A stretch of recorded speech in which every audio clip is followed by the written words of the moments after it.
this is an example of what you guys will see throughout our webinar today. Okay, now I know some clubs have this module, some clubs have this module. This webinar is meant to go across the board with all the cool new updated features that we have in Jonas Encore. So I know some information may be relevant and some may not, but we do ask you to stick around just in case you can grab some handy information. Okay, on each one of the slides, you'll see a title of what the release feature is, followed by the release version. So that means you must be on that version in order to have access to that feature. And below that is the path, so that's just to let you know where this feature is located within Jonas Encore. And there will be a description of what the release is, followed by a photo that will just kind of give you a bit more understanding or information of the release itself. Okay, with that said, I'm going to go ahead and pass it over to Corey, who's going to walk us through what's new in Jonas Encore. Thanks, Alyssa. Hi, everyone. My name is Corey Reed. I'm the Director of Professional Services here at Jonas Club. And I'm going to be taking you through Jonas Encore, what's new in Q1 and Q2. So first up, we made a minor improvement here to our product update scheduler. In the past, we have restricted clubs from allowing them to run updates on the weekends, Friday, Saturday, Sunday. But we heard from a couple of clubs that actually ran on a little bit different schedule for most clubs, and they actually found it more helpful to run updates on the weekends in some cases. So we have prevented that restriction now, and you can actually run updates anytime you want. So we're kind of relying on you guys to use best practices there, choose a good time that runs for running your updates, and now you can run an update anytime you would like. Next up, we're going to go over a feature in business intelligence. So one thing we've added to business intelligence here, in the enterprise report generator, we now have the ability to report on an SMS status for a particular member. So if you're not familiar with what that is, we recently have come out with a texting feature for clubs where you can use texting. And so what this field is it shows each member and whether or not they are opted in or opted out of SMS. So we have that ability to report in the enterprise report generator. Next up, we're going to go through point of sale and some functions that we've added recently to point of sale. First up, we have a new improvement to the dynamic menu design in main menu design. So for those of you that are familiar with point of sale and designing menus, we have a great feature here where you can design menus and you can use this dynamic menu feature to actually build a menu, link categories to it. Our system will automatically place all items from that category on the menu, and it'll place them in alphabetical order. So it's a really cool feature. The improvement that we made here is that we put the sales category screen right on the main page of the menu design. Whereas in the past, in the screenshot at the top right, it was a separate tab where you had to click into sales categories, pick your categories, and then you had to go back to the general page to make any further modifications or edit the menu. So the screenshot at the bottom right shows the improvement where right on the main screen, you can choose the sales categories and no more flipping back and forth between those two tabs. Next up, we also added edit logs to our point of sale setup, specifically in sales item groups, categories, and items.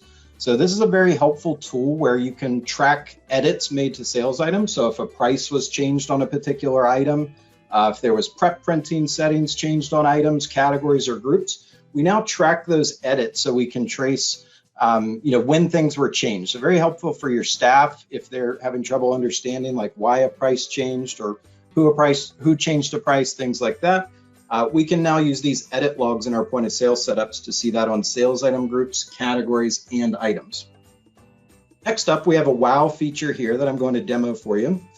For those clubs that have our online ordering module, you probably know in the past couple of years during the pandemic, we've become very popular with online ordering. So members can go to the website, they can place an order, it sends to the kitchen, or you can go to your mobile app, place an order.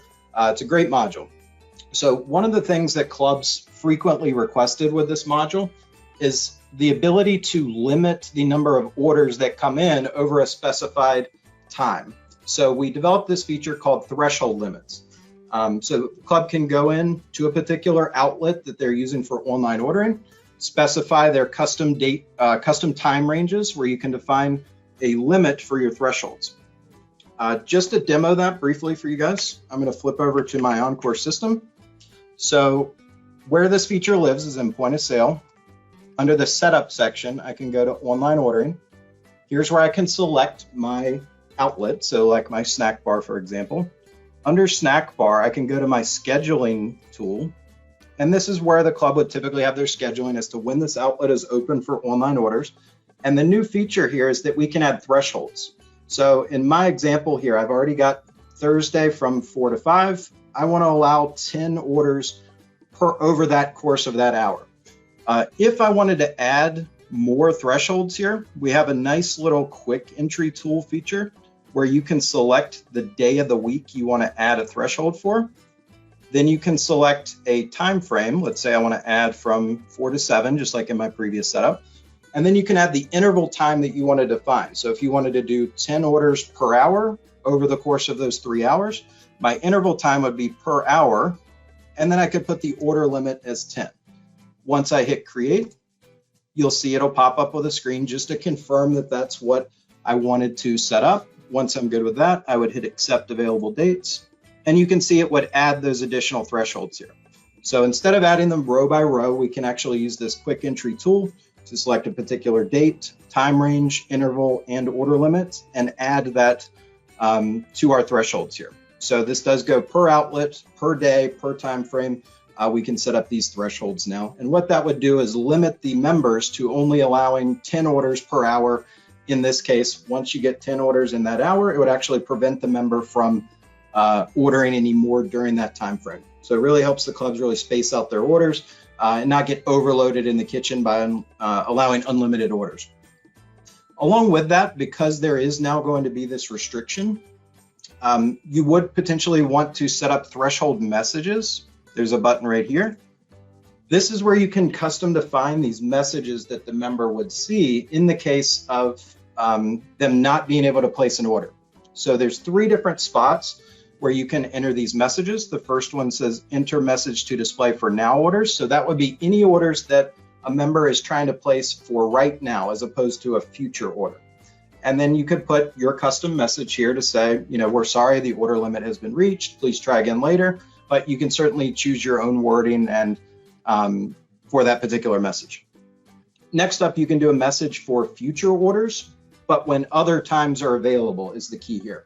So in that case, you might want a little bit different message. In this case, that says, please select another time, because there are other times that they could potentially fulfill their order.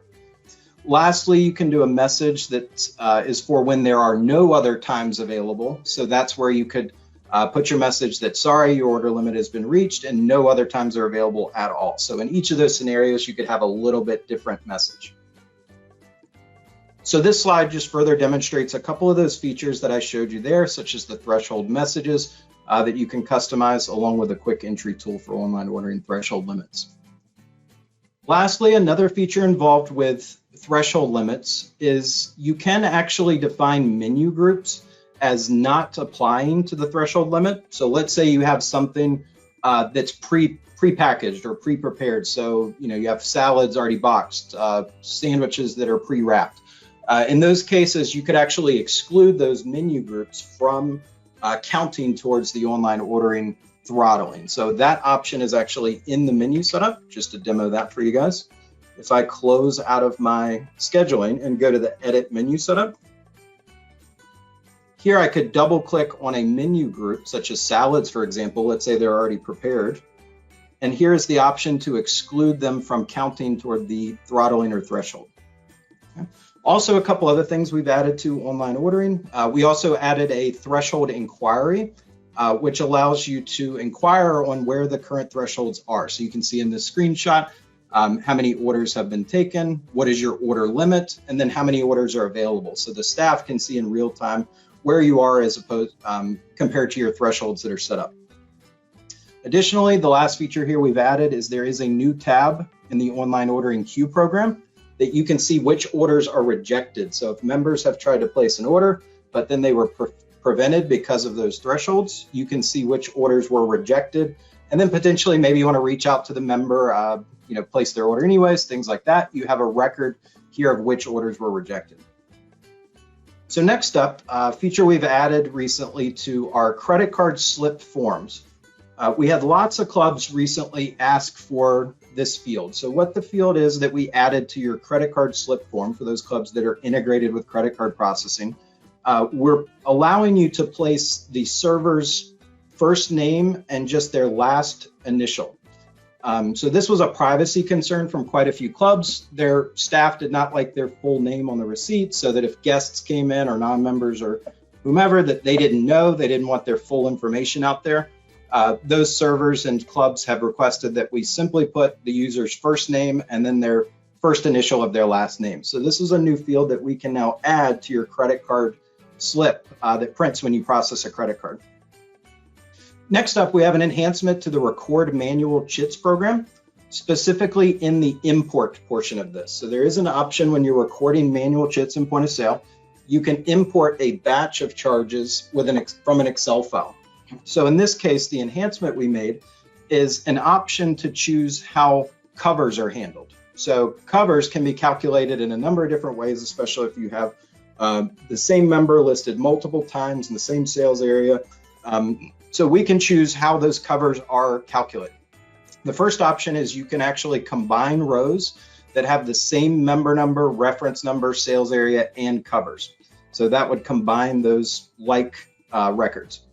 Next up, you can add covers if you choose to from each row together for rows that will be combined into one chit. Lastly, you can use covers from the first row. So you could actually take the first row and count that as the number of covers. Next up, we added a new option to be able to use an open cash drawer function, which we've had this option in the past, but the enhancement here is we now can place this button on the other options menu. So for those of you that are not aware of what this is, there is a separate type of menu you can design in the main menu design called other options. And so what it is it's not a main menu, it's not one of your main function menus, it's basically a separate tab across the top when you're in the main point of sale screen that you can go to other options, which is basically just what it is. There are other options. You're not necessarily wanting to make a sale. You might want to inquire on something or report on something. In this case, we wanted to give you a quick way to open the cash drawer. So in the past, we actually had to start a chit, put in the member, and then hit open cash drawer. So this allows you to actually quickly hit other options, open cash drawer, and the cash drawer would pop for those clubs that have a cash drawer, and you don't have to start a chit in order to process that. Next up, we're going to mention a feature that we've added to tea time management. So for our clubs that are using JCM tea times with Encore, we've added a feature here where now we can account for partitions. So if you're not familiar with what that is, basically it's a separate database for point of sale. So clubs that are using partitions can have separate databases for their point of sale. So really where this feature is beneficial is for clubs under one system using multiple golf courses or multiple companies, and they want to have multiple tee sheets for those golf courses. So what we can do now is actually use those partitions, or we can use the sales items from separate partitions in point of sale to be able to point to those specific golf courses and companies in the tee sheet. Next up, we've got a feature in system administration. So a minor feature here we've added for positive pay specifically. So we've added a validation here that forces clubs to actually put in their routing number or transit number and account number on the bank tab of your bank account, specifically for positive pay, because a lot of positive pay files will actually require this information to be on it. In the past, we did not require that you enter this information if you were not already using these fields. So now if you are using positive pay, this is a forced field where you have to enter your routing number or account number. So with that, I am going to pass it off to Rob Lamanna, and he's going to take it over for activity tracking. All right, thanks, Corey. Let me just get my screen shared, and then we should be good to go. So we did in May or June of this year, we added some new features to the activity tracking module, which is a module we use to track, not so much track, but record when members check into various areas of the club. They can use a self-check-in model, or someone at a desk can check them in on their behalf. But what we didn't do previously was track guests, except for the fact that we tracked the number of guests and applied any charges that those guests would incur as part of checking into an area like the pool or something like that, if there was a towel fee or something of that nature. What we did add was the ability to capture guest information, and really two flavors of that. One being the ability just to capture the guest name and their email address. And the other was to create a guest profile on their behalf when the guest is added. In either of those two cases, members will be able to select among guests they've brought previously, and will be able to report on them. Obviously, when you have a guest profile, there'll be some better information in terms of an actual guest number. But other than that, it allows you to keep better track of your guests. So what a member is going to experience when they hit the self check-in screen is that they're going to punch in their member number like they always would, and then they're going to enumerate how many guests they have. And as soon as they say more than 0, they'll have this enter guest info button. When they hit that enter guest info button, they're going to be presented with a screen that you see down below, wherein they can select a previous guest or enter a new guest. And again, we require first name, last name, and email address so that when they enter that information, if it matches an existing guest, we're not going to create a second profile. We're going to just add this check-in to the existing profile, whether they enter it new or they select it from the existing list. Because a guest may exist in our system, but it may not be associated with the member. So a member can't see all guests that were brought previously. They can only see the guests that they brought previously. So just giving them some better functionality to add those guests and better ability for you to track and report on those guests. So you can see in the example I have here, you see the enter a new guest scenario at the top, where I just enter the first name, last name, and email address of that guest. And then below you can see this scenario where I select a previous guest. And those are the guests that I have brought previously, and I can select among them to add them to my check-in. From a club's perspective, in terms of seeing who's checked in and who has checked in historically, there's a couple of different ways you can do that. There is the monitoring screen, which we're looking at on the left, where you can see a historical record of all the check-ins that took place. In the first case, at the top, you can see that Elon Musk was added. He has a guest code or a guest number, which means that this guest was added creating a guest profile, versus Rupert Murdoch down at the bottom, where his member code is not applicable because none was created. We just tracked his name and email address. The other option is the activity report, wherein you can view all the check-ins. Probably the most useful one is when you group it by check-in and member. That way you can see which members brought guests. And you want to include this include capture guest name information, so that shows in the report. When you output the report, on the left hand side you see this is grouped by member and check-in. So for this particular check-in, I, Robert Lamanna, brought in Ron Duguay. He has a member code or a client code indicating that he was a guest. We captured his profile, versus in this case where I brought Ron Mexico and Aaron Ramsey, neither of whom have guest codes, because that's under the scenario where you're capturing guest name and email address. And that option is configurable by activity type. So if you have multiple activity types where you're tracking the entry of members and guests that come in, you can configure them differently if you see fit, and it'll behave as per your configuration. And then you can see in the activity report in the detail level where we track every single check-in. You can see here the blue indicating the guests that were where we created a profile, and the red indicating the guests where we didn't create a profile. And again, you'll see no member codes for those red ones because no profile has been created. We're just tracking their name and email information. Moving on to court booking, we made a few enhancements to court booking over the course of the first 2 quarters of this year, one of which relates to waiting lists. So if you are using our waiting list functionality where members can submit requests for times that are already booked, we now have the ability to delete a waiting list block when the waiting list is in disabled state.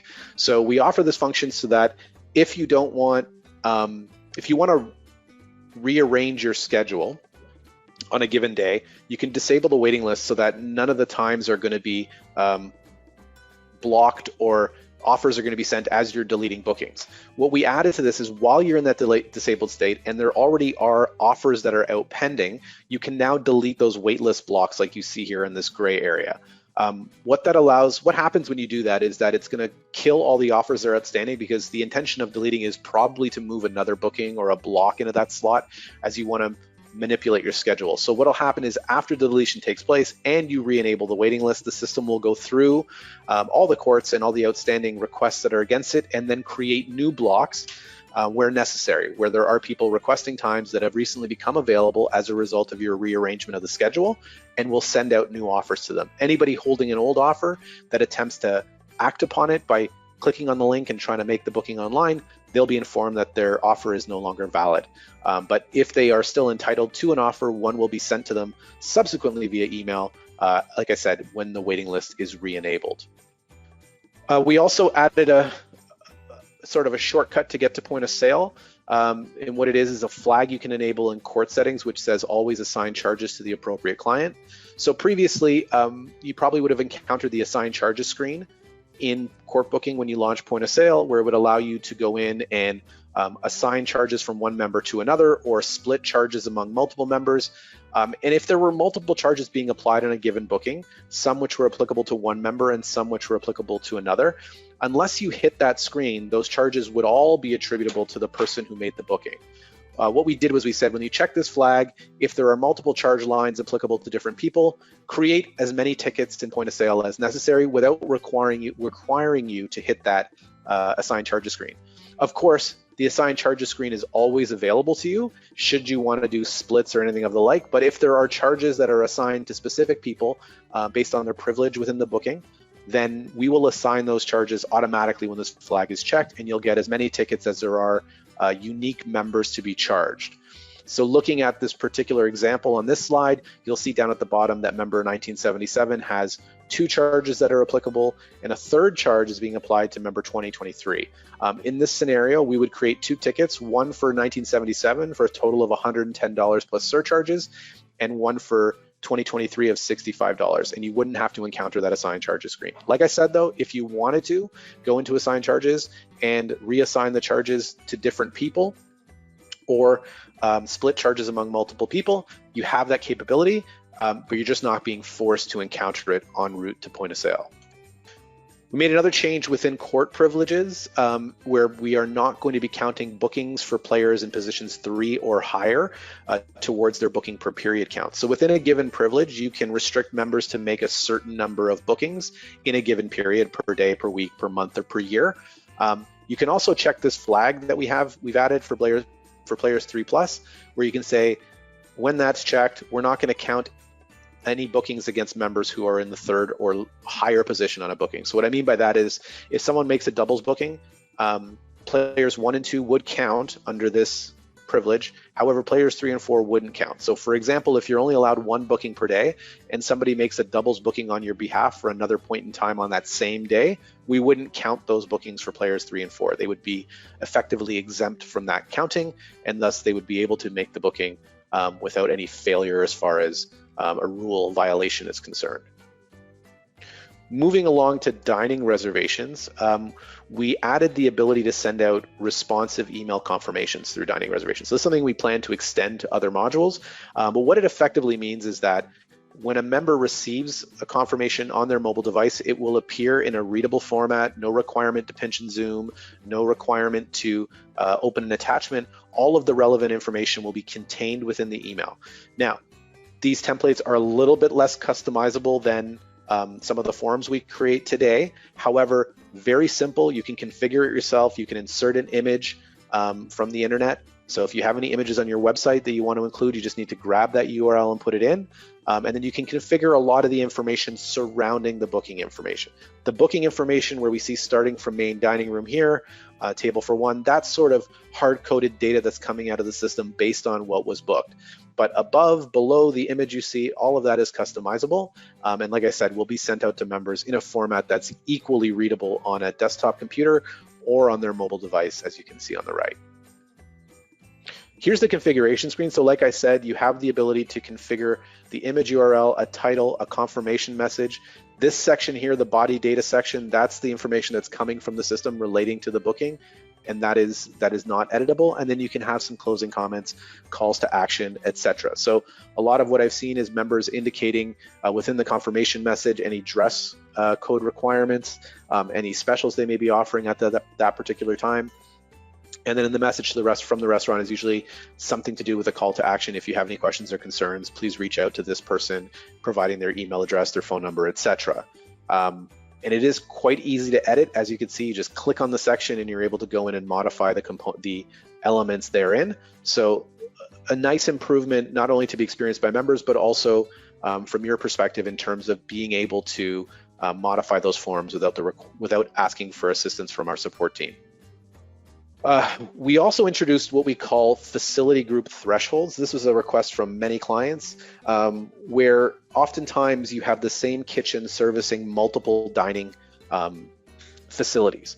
So where we had the ability to set thresholds on a cover or reservation number basis in a given facility, oftentimes it was required that cover thresholds be combined across multiple facilities. And that's where the facility group thresholds come in. So you have a single kitchen servicing your main dining room, your grill room, and your men's card room, for instance, all of which are receiving orders. However, the kitchen really only has capacity to service 50 orders per hour. So you can set that threshold at the facility group, and then as soon as that many covers are recorded in a combination across those 3 facilities I mentioned, the facility group threshold kicks in and doesn't allow any more dining reservations for a given time frame. So it's a lot like the regular thresholds in configuration. Really, what you need to set up first, though, is the facility group and say, I'm going to create one called dining facilities, or you could call it whatever you want relative to the kitchen that's serving it, for instance. Then once you've done that, it'll be applied both in the back office and on the website. So if members try to make a reservation online, it'll tell them that the threshold has been reached and no reservations are allowed at this time. It'll also suggest later times or earlier times where there are reservations. So a lot like the existing thresholds, you can configure them on a half hour, 15-minute, hour basis, whatever you want to set up. And then the entirety of the system, both members booking online as well as your staff booking in the back office, will be restricted by the thresholds you set up. With that, I am going to pass control over to Maz to take us through the feature highlights. Thanks, Rob. Hopefully that screen is shared. I'm going to go ahead. Welcome, everyone. Thanks for the feature highlights section for the remainder of the webinar today. We're going to start off with highlights in the mobile point of sale app. So just wanted to firstly introduce everyone, for those that have attended that are not aware of our new mobile point of sale app that's available for clubs. It is our effort to extend your back office POS functionality over to your staff, in a mobile environment, table side, or even on a beverage cart in a remote location of the club. We do understand that the club environment of facilities, they can be quite large, and it takes quite a while for staff to, service members in various areas and then circle back or walk over to a standard point of sale terminal to enter and process that order. So the mobile point of sale app is available for Android and iOS, and it is also available in 2 form factors for tablet as well as a handheld phone device. So the 2 screens being shared, showing a menu, firstly in the tablet landscape mode is more of a button-oriented menu, similar to the back office point of sale menus that we're used to. And then the handheld being more of a list view, more for those remote locations such as a bev cart or, kind of those informal, less intense menus that have a lot of preps and modifications. There's one big benefit as far as the features. Obviously, some of them are really great, being able to get your point of sale into a smaller device size. It allows mobility, and that's really the key piece here, is allowing staff to even fit, the point of sale device in their apron or in their pocket. We all know that by having that device taking orders on a table and being able to send those orders to the prep areas, it really saves diners. Diners receive their orders much quicker. So there's a lot of service benefit. And then it also reduces the chance of errors upon order entry, obviously, because I'm not, taking a note on a piece of paper and walking back and entering that order. So there's some benefits there of having the smaller footprint device, a mobile point of sale app available to your staff in those locations. And it's available both in a tablet form factor for Android and then the handheld for iOS and Android as well. The app itself has some great features. I should mention before we kind of go over the features within the app that it completely relies on your back office configuration. So we don't want you to have to reset everything up for your mobile point of sale. It's really just extending your back office existing menu setups that you have for your various sales areas, such as the dining room or grill room, and be able to then configure those areas to be available, in the mobile point of sale app itself. Once you kind of configured, in today's example, a main dining room, wanting to use the mobile point of sale app, in my case, for maybe tableside order taking and servicing. There is a quick way of searching for a member. You can search for a member quickly. The keyboards on the devices do allow us to use those features like a voice command, or any quick things that are usually there on the keyboards present on Android and iOS devices. So it's a quick way of doing that. There's a text search as well, or a list scroll to search for a member. I should mention we also allow non-member or cash guest tickets. If that is something your club allows in that facility, that can also happen. So it's not forced to search for a member. It can be, you can start a ticket without knowing the member up front. Just wanted to mention that as well. We have taken the sales area configuration. So if your sales area, in my case today, the main dining room does have tables and chairs. I obviously have some table numbers configured with some seats. We do support that feature in the app, and we can actually see in the screen today in the bottom left side where Mr. Ackerman is sitting on seat 1, William Ackerman, and then I have the all seats key selected, which allows users to quickly toggle between various ordered items, between seats, which is really neat, especially when you're table side, walking from position 1 through N, or let's say in my case this 4 top, seat 1 through seat 4 allows the user to focus, select the seat, order items for that seat, and when they select the next seat over, they get a fresh, empty ordered item section so that they can just focus in on ordering items for that specific seat number. So that ability is there. There's some neat features within the seat ordering. You can switch items between seat numbers easily, and you can also edit the table and switch members between seats. Just in case a member gets up and moves to another seat, or you got it wrong, you can quickly make those adjustments to the assigned members to those seats. The next piece here is you can use the same mobile device or tablet for all dining areas. That's a key point. We don't want you to have to go buy a whole bunch of devices, especially for areas that may not be in service for all of your club season. An example would be a patio. It's open for the main season. We add tables, and we have a lot of tables in service during the season. Maybe in some part of the season it's even closed, or another season it's closed. And for that reason, we can actually quickly switch any device that's using the mobile point of sale app through the workstations program we've developed to link that device to a different dining area or sales area, as we kind of refer to it in the software. So that way, maybe a device is being used in the dining room, and the patio is getting busy. I can easily move that device over, switch it over to the patio area, and have a staff login and process there. Maybe after that busy season is done for the patio, we have 10-15 devices. They can get repurposed back into the dining room, so on and so forth. So a lot of easy movement by changing the workstation on any given device. And that's really some of the key features there in the mobile point of sale app that's available. I should mention that we've done a really great page with the education department.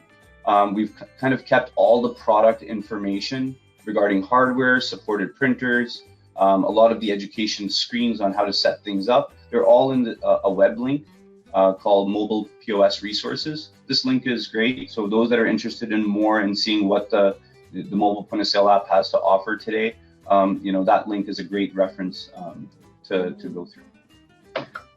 For those that have been using the mobile point of sale app, we appreciate your patience. We do understand there was some experiences with large menus loading in the app. And I should mention the reason why we even got to this point, as far as a key feature, it wasn't listed on the prior screen. The app does offer offline mode processing. So for those that may not be aware, when an app goes offline, in other words, your network connectivity, somewhere on the course, maybe a bev cart where there is a spotty connection, the app still has the ability to continue processing, and your staff can still process tickets for members. It does only allow member charge and cash at that time, and it does not send any orders to any prep areas if you're in offline mode. but it still allows the user to continue processing tickets, and primarily for that, bev cart scenario where stuff is, prepackaged or, bottled and sold. So for that reason, whenever a device warms up and kind of comes up and you start your device for a day, the app device actually brings in all the menus, the members and the menus onto the device. So in case there's any internet connection, the staff person can still, in front of a customer, service them and also make use of the app that way. We experienced some issues with large menus being loaded for customers, people that had extensive menus, where it was kind of taking a long time, and also in some cases we experienced a timeout. So in this release, we did a better change. We've done quite a bit of work here to improve loading of menus for the mobile point of sale app for those that are using it, and for those that are coming on board will reap the benefit of this. And that was really the big improvement here, is loading menus faster from the back office to the app. Okay, so for General Ledger, we have a highlight of essentially an inquiry program that was added for those that use General Ledger in Encore. We've always had a great detailed GL report. It was always a generated report on the screen. It gave you a great detail by chart of account or account code, your balances based on the ranges that you selected, along with all the details for the transactions that were included in that summary. So what we did was we created a new detailed GL inquiry program that allows it to be a little bit more user-friendly, in the sense that it's not a flat report. You can interact with it. You can kind of have that as a GL inquiry across all your accounts, as opposed to an individual account, which is also offered in the GL inquiry program that we have on it for a selected account. So for today, what are the things that the GL detailed inquiry allows? We can choose a date range of your choice, and for all the accountants on the line today, it does span multiple fiscal years, so you can go over a year. And we've also corrected that in the GL inquiry program, so that you can also span multiple years. I think that was something that we had heard about. The second thing is you can choose the budget column along with that you want to include in that inquiry generated on the screen, so that you can have some budget data along with your actual data. And you also, by default, choose all departments if your club is configured with departments, but if not, you can actually go in and make selected departments so that you can only see dollars associated to those segments. There's a group by chart of account code option, which is every account in the system combined with its additional segment, or just seeing the root account primary segment dollar amount and being able to look at the inquiry from that perspective. And then there's the ability of also simply including active only accounts and not including any inactive accounts in the list, with no activity in them. So there's that filter there. So for today, I just wanted to demo that program. I have that set up, and I'm just going to toggle it. Hopefully that comes up on the same screen. And for everyone that wants to see where this is, it's under General Ledger, under Reports, under Detailed General Ledger. So under Detailed GL Inquiry. We always have the Detailed General Ledger report, and we've added the Detailed GL Inquiry. And as we open that up, it opens up into a tab. It does provide that date range for today's presentation. I've just generated May. I've chosen my operating budget, and I've chosen to generate by primary segment code for today's generation. If I flip that to chart of account, I would get my all departments filter. By all departments, I can kind of filter that down, or choose specific departments that I have in my list. For now, I've already generated it on the screen. I'll just kind of keep it at the primary segment level for today. There is the ability of going a previous month or next month, similar to our GL inquiry for a selected account. You can also jump to the current month to look at that.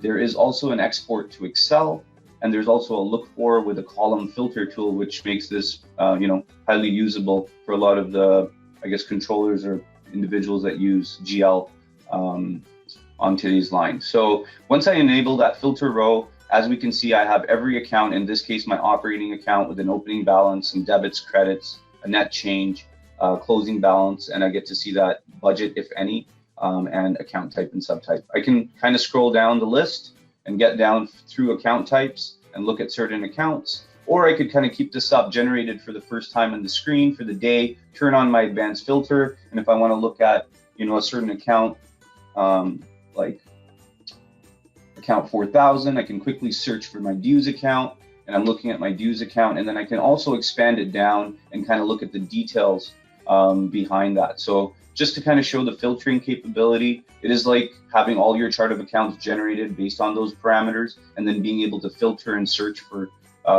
items that may come up on an inquiry that you're looking for. So that's some of the detail there, to be able to drill down. The last thing I wanted to show here was upon any line, there is the last drill down level, which is really, if I double click on any row here, I can kind of get to that GL detail, see the offset of my postings, and very neat that I can kind of see any documents for those that are attaching documents to postings along the way, and also see the original source journal optionally as well. So just a nice overall program to be able to see all of your account data generated based on the parameters that you'd like to see, and be able to inquire on specific items via the filter control search or even the drill down capability. All right, so I'm just going to toggle back to the slides here and go on to the next piece here. So this slide was just kind of explaining what I demoed with the expansion along with the search.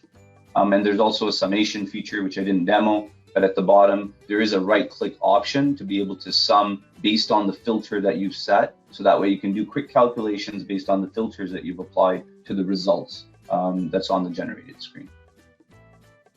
The next feature highlight would be business intelligence, and we can kind of see what we want to showcase for everyone today. We've had this report section in business and intelligence for quite a while. It's been at least a year or so, but I believe it would be beneficial for us to revisit for those that don't know that it exists, and those that haven't yet had a chance to kind of get into this report, to be able to explore it for your club. It does offer great information for membership changes. It is available in the business intelligence tool, and it offers 4 reports, and one of them is an inquiry with drill down. The other 3 are reports that are generated, and the reports here would actually allow a club to track member changes and inquire on them based on the last 12 months or the year, to show all movements between members from one membership type or status to another. It allows you to track those changes, how many full golfers move to honorary, or how many junior golfers move to full golfers in a certain month, how many members joined in that class within that month, how many members left within that class within that month or year. You get to answer those questions. The key thing we wanted to highlight for those that if you try to go into business intelligence analysis tool and you try to run one of these reports, you may get a message that your data warehouse has not been created yet.